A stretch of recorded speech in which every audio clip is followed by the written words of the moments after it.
Concourse Primus's floor was Jonas Gable's canvas, and his industrial buffer his brush. He worked in light, reflecting it from the polished floor. The composite floor stretched out, its polished surface reflecting the soft, simulated starlight from the vaulted ceiling of Fulcrum, a diplomatic station the size of a respectable moon.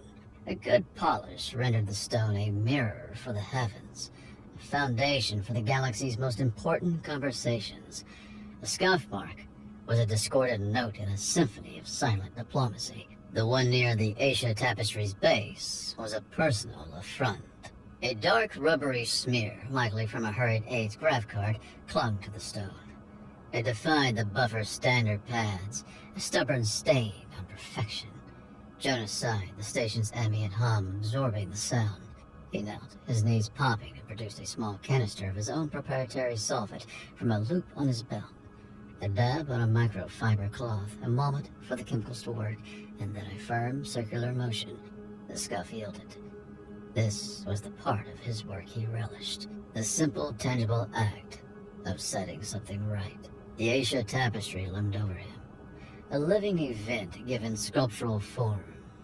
Its filaments, a woven light, drifted in a slow, perpetual dance with a containment field. A dark, rubbery smear, likely from a hurried AIDS graph card, clung to the stone. It defied the buffer's standard pads, a stubborn stain on perfection. Jonas sighed, the station's ambient hum absorbing the sound. He knelt, his knees popping, and produced a small canister of his own proprietary solvent from the loop on his belt. A dab on a microfiber cloth. A moment for the chemicals to work, and then a firm circular motion. The scuff yielded. This was the part of his work he relished, the simple, tangible act of setting something right. The Asia Tapestry loomed over him, a living event given sculptural form. Its filaments of woven light drifted in a slow, perpetual dance within a containment field. Each filament represented a signatory to the axiom accords, and their harmonious movement was a visual metaphor for galactic peace. The tapestry was also priceless, irreplaceable, and profoundly delicate. A stray energy discharge could unravel it in seconds. Which was why the screech of tortured metal and the panicked chirps of a service drone shattered the concourse's tranquility. Jonas looked up from his work, his brow tightening. A Goshawk-class sparring drone, a machine of interlocking limbs designed for training elite soldiers, rocketed down the concourse. Its optical sensors, normally a calm blue, pulsed with a furious, erratic red. It broke containment. With its lethal engagement protocols active, the machine skittered, its metallic claws gouging deep, ugly lines into a section of floor he just finished. A muscle near Jonah's eye pulsed. Then came the synchronized thunder of heavy footsteps. A squad of 12 Sidonian wardens, encased in resplendent armor that magnified their bulk, moved to intercept. Plates of polished chrome and gold inlay augmented their exoskeletons, which featured 2 additional articulated manipulator arms folded against the chest plate. The armor caught the station's light in blinding jewel-toned flashes. They moved in a tight wedge, a tactic for breaching fortified positions. Sidonian training manuals dictated the maneuver for open battlefields, rendering it unsuited for the cluttered concourse. The lead warden, a towering specimen of a Sidonian, brandished a ceremonial energy spike. His helmet, a marvel of defensive engineering designed to deflect energy blast, also gave him the peripheral vision of a tunnel. Jonas tracked the collision vectors, the drone, the wardens, the priceless tapestry. He mapped their intersection with the grim certainty of a past life he worked to forget. The drone, its logic circuits fried, made a direct course for the Asia Tapestry's shimmering light. The warden squad, focused entirely on their target, held a direct intercept course. Their path would take them right over his freshly clean patch of floor. Their heavy, magnetized boots would ruin everything.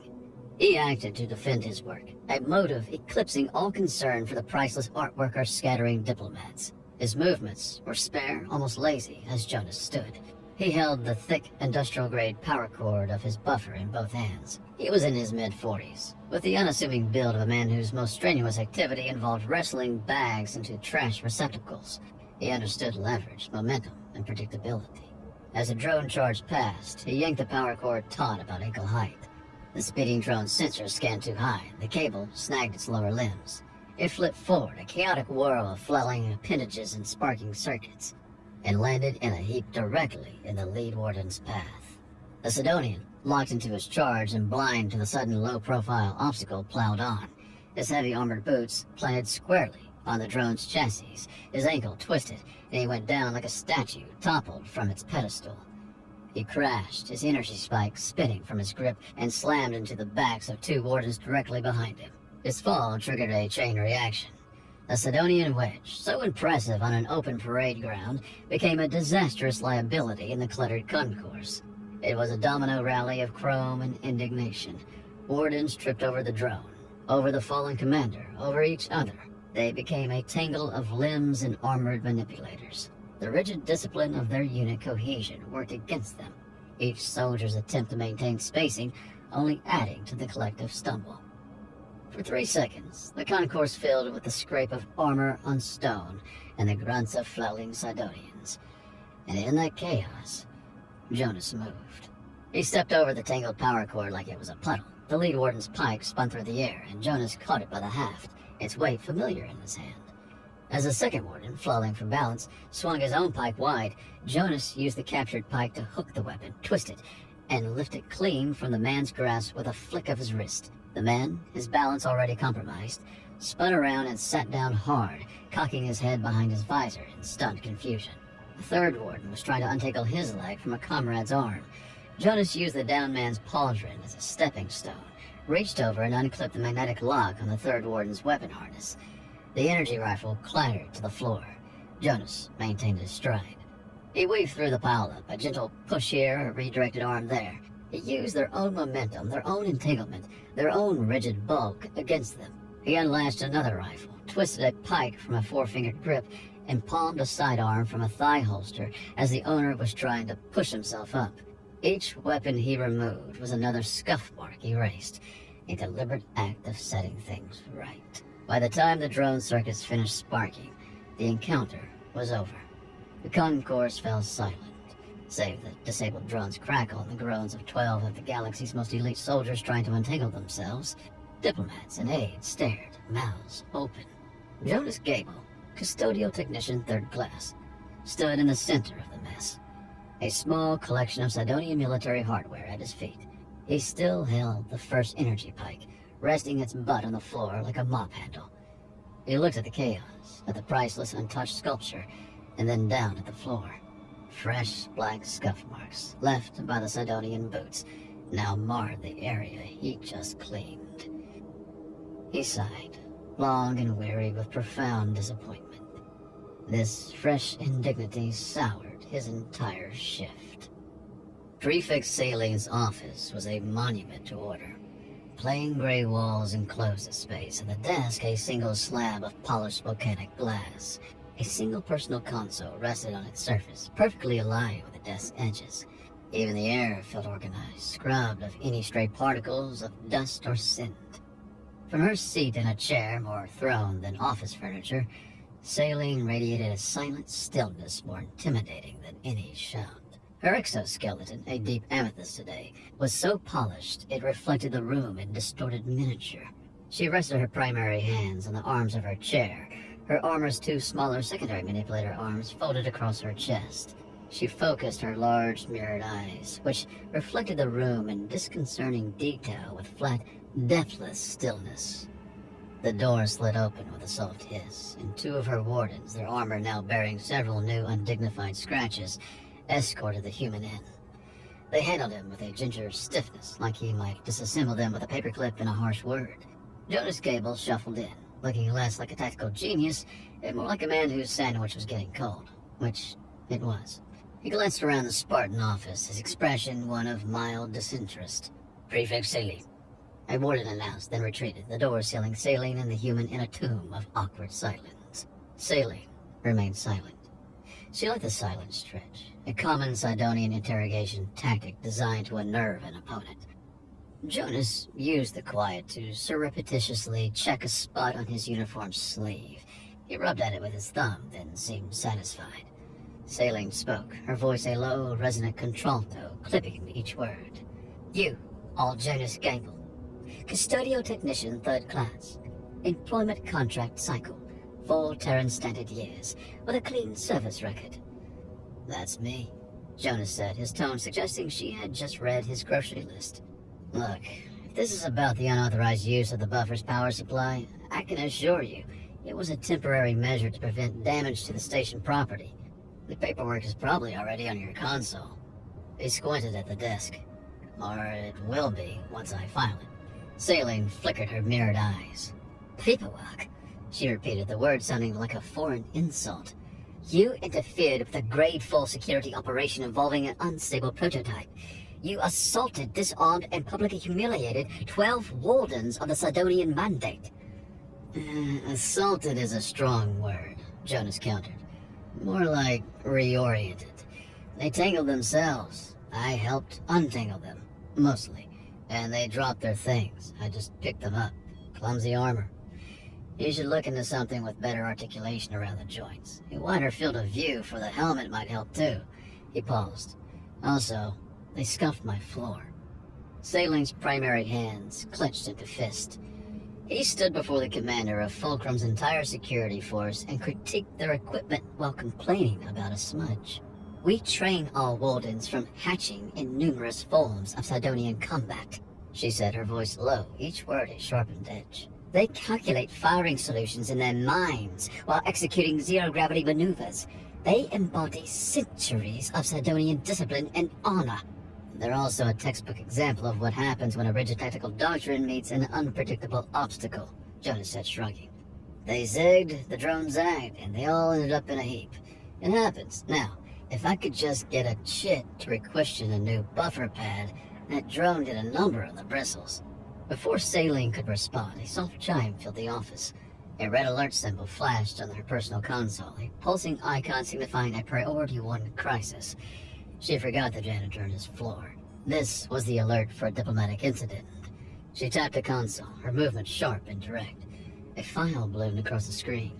Security reports, frantic communiques, a grainy image from a residential corridor. Prefect. The voice of her second-in-command crackled from the console speaker. We have confirmed abduction. Amaranth Ward, residential wing. The victim is Karis, daughter of Ambassador Hespar from the Per Se Trade Compact. Saline's insides went cold. Ambassador Hespar was famously mercurial, and his trade compact was negotiating a treaty that would stabilize 3 galactic quadrants. His daughter was, in essence, a supremely valuable political asset on the entire station. Security response? She demanded. Negative, Prefect. The abductors were clean. They used credentials forged with the stolen diplomatic encryption key to access the wing. The perpetrators bypassed all alarms. The ambassador's report was the first alert. They had at least a 20-minute head start. Saline processed tactical scenarios, deployment patterns, station lockdowns. This was a sophisticated, silent abduction. She was about to issue a dozen orders when she settled her gaze upon the unassuming human still standing in her office. He was looking at her console, head tilted, his eyes tracking the data streams. Well, Jonas said, breaking the silence. Looks like you've got a busy day. He gestured toward the door. So, about that buffer pad. Saline stared at him as a terrible, brilliant, and humiliating idea formed. The Fulcrum Central Command Nexus was the station's beating heart, a vast chamber where holographic displays shimmered, and dozens of technicians from a multitude of species monitored the flow of galactic traffic, diplomacy, and life support. Saline stood at the main tactical table, where targeting solutions and station telemetry flooded the holographic field. Kira Mesa, report, she commanded. Kira Mesa, a younger Sidonian whose exoskeleton was a burnished bronze, manipulated the holographic battlespace. Her movements were faster, less rigid than her prefects. We've identified the abductor's ship, an old modified freighter, the Vagrant. It's running dark, but we have its last known trajectory. They're heading for the outer rim, likely the shambles. A star chart materialized over the table, a dotted line showing the freighter's escape vector. The abductors, Saline asked. Scans of the credentials cross-referenced with intel databases give us a probable match, Kiramesa said, zooming in on several files projected in the air. They showed images of several aliens, all with extensive records. The Marrow Dogs, a smuggling ring known for high-risk acquisitions, a disorganized, opportunistic, and notoriously violent crew. Saline studied their file. Their methods, varying from brute force to electronic stealth, showed no apparent pattern. The tactics are chaos. Sidonian doctrine is order, she murmured, more to herself than to her subordinate. How do you predict chaos? Prefect, a soft, synthesized voice announced from her personal comm unit. The station administrator, a non-corporeal intelligence inhabiting Fulcrum's core network, spoke from her personal comm unit. A word, if I may. Administrator? Saline acknowledged, her posture stiffening. I have reviewed the incident in Corncos Primus, the voice said, its tone flatly factual, as well as the preliminary report on the abduction of the ambassador's daughter. I note the perpetrators relied on misdirection and a subversion of standard security protocols. We are already adapting our response, Administrator, Saline said, her jaw tight. Indeed, the voice hummed. I also note how decisively Custodial Technician Gable responded to the drone. His approach instantly exploited a vulnerability in a predictable system, a skill that might prove useful. The administrator's words landed with the weight of an execution order. The ambassador is a key figure, the administrator continued. A public failure would be catastrophic. The warden's renown stems from their systematic excellence. However, this situation may call for a more creative approach. I strongly suggest, Prefect, that you avail yourself of every available asset, including your new unconventional tactics consultant. The connection closed. Saline stood frozen for a moment as her command staff watched her. She rebelled against the idea, a violation of her honor, her training, her entire worldview. Consulting a janitor, a sloppy, sarcastic primate who had accidentally bested her finest soldiers? The administrator's logic was sound. The marrow dogs were unpredictable. Her methods were failing. The human had looked at her console, his expression focused, analytical. A pattern emerged for him from what she perceived as only chaos. Kira Mesa, Saline said, her voice tight. Bring me the human. Her career, it seemed, now depended on a man whose primary concern was the structural integrity of a mob. Jonas was on his hands and knees, meticulously applying a sealant to the hairline cracks left by the sparring drone's claws, when two wardens found him. They stood over him, their shadows falling across his work. The prefect wants to see you, one of them said. His stiff posture and clipped tone conveyed his resentment. This was a warden from the pile-up. Tell her I'm busy, Jonas said as he fixed his gaze on the sealant. This compound needs to set at least 20 minutes before I can buff it. It's a delicate process. It's an order. Jonas sighed and sat back on his heels, wiping his hands on a rag. Look, I'm sorry about your collective faceplant earlier, but I've got a job to do. A job that your malfunctioning hardware and subsequent synchronized tumble made significantly harder. They escorted him, once again, to Saline's office. This time, the prefect was standing, pacing the length of her volcanic glass desk. Gable, she began, dispensing with any formality. I require your assistance. My assistance? Jonas asked, feigning surprise. Did someone spill something in a hard-to-reach area? Because for that, you'll need to file a work order with Custodial Command. Form 12C, I believe. My concern is with the diplomat's daughter, Saline snapped. Someone has abducted her. We are mounting a recovery mission. My superiors have advised me to include you. Jonas stared at her. For a moment, his lazy posture straightened. The sarcasm fled his expression, replaced by weary, calculating stillness. Her posture broadcast desperation, her jaw rigid with loathing for the situation. He recognized that look. He had seen it in the faces of commanding officers who were out of their depth. No, he said. Saline stopped pacing. What? No, thank you. I'm a janitor. My skills are in sanitation, not security. He turned to leave. I can offer you a bonus, she said. A substantial one. Jonas paused at the door, his back to her. I have no need of it. A commendation, a promotion. You could head the entire custodial division. Too much paperwork, he replied, reaching for the door panel. Saline's patience broke. Fine, she growled. Let us forgo the pretense of negotiation. You interfered with a security operation. You performed unauthorized handling of military-grade assets. These are serious charges, Technician. The penalty for which, at minimum, is immediate termination of your employment contract and summary eviction from the fulcrum. Jonas froze, his hand over the panel. He turned back to face her, his movements measured. His quiet life, constructed from anonymity and floor wax, was under threat. He had to play along. He sized her up. Raw desperation warred with her professional pride. Her team's predictable actions would endanger the girl. A deep, familiar weariness washed over him. "All right," he said, holding up a hand. The word felt dry in his mouth. "I'll help. On my terms." Sailing narrowed her eyes. "Specify." 1. My way. I see a problem. I suggest a solution. You listen. You may refuse, but only with a better reason than adherence to doctrine. She hesitated, her entire being rebelling against the notion of ceding tactical command to a civilian. But she was desperate. Acceptable. 2. Address me as a consultant. I will act as a consultant, separate from your command structure. Decorum noted, she said dryly. Agreed. And 3. Jonas said as he locked his eyes with hers, a flicker of the man he used to be surfacing for a moment. If I say duck, you hit the deck. Immediately. All of you. Sailing stared at him, baffled by the strange, specific command. For a moment, something hard and unforgiving surfaced in his eyes. The memory of a past failure. Agreed, she conceded. Good, Jonas said, his demeanor shifting back to that of a put-on employee. Now, where are we going? I need to know if I should pack a heavy-duty degreaser. The patrol ship, the Vigil, was a Sidonian vessel through and through. Its corridors were immaculate, its lighting cool and efficient, and the air hummed with the sound of perfectly calibrated machinery.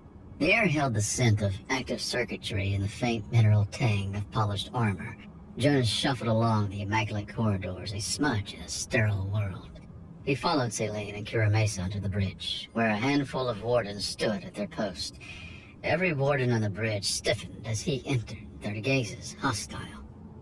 The floor plates could use a polish, Jonas muttered, running his shoe over the matte gray surface.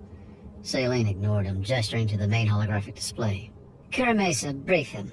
Kuramesa brought up the file on the Marrow Dogs. Mugshots and grainy security footage filled the air. We've established the target vessel in the Vagrant, en route to the Shambles. The dogs are multi-species smuggling crew led by a Lothian named Falk. Its file indicates a preference for smash-and-grab operations. She highlighted a series of past crimes, a bank robbery on Ashgar, where they blew the main vault door while simultaneously setting off diversionary explosives on the city's other side. An art heist, where they triggered a fire alarm in one museum wing to draw security away from the wing they were actually targeting. A corporate data theft, where they initiated a massive denial-of-service attack on the company's public servers, providing cover for a single hacker to slip through a maintenance port. The history is one of chaos, Sailing concluded, her primary arms crossed. The targets and methods appear random, a display of tactical chaos. Jonas leaned against a console, looking bored. Now he pushed himself off it and walked toward the display. You're looking at it wrong, he said. Sailing's jaw placed tightened. Enlighten us, technician. You're focusing on the noise, Jonas said, pointing a finger at the bank robbery hologram. They blew the vault. Loud, obvious.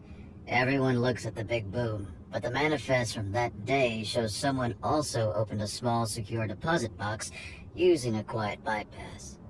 The box contained bearer bonds worth 10 times what was in the main vault. He swiped his hand, bringing up the museum heist. Fire alarm in the east wing. Big response. Flashing lights, lots of shouting. Everyone runs that way. But the real target was a small historical text from the West Wing archives. They unlocked the case. They just walked out the front door while everyone was looking at the fake fire. He kept going, crime after crime, pointing out the same pattern. A loud, dramatic, and often violent diversion designed to mask a quiet, subtle, and far more valuable objective. They orchestrate chaos, Jonas finished, turning to face the stunned Sidonians. They are misdirection artists more than smugglers. They always hide the real objective behind the spectacle. Kira Mesa stared at the display, rapidly recontextualizing the data. He's right, She whispered, her voice tight with revelation. the meta-strategy is the pattern. Saline remained silent. She stared at the human janitor, who just dissected a complex criminal operation with the ease of a man identifying a type of stain.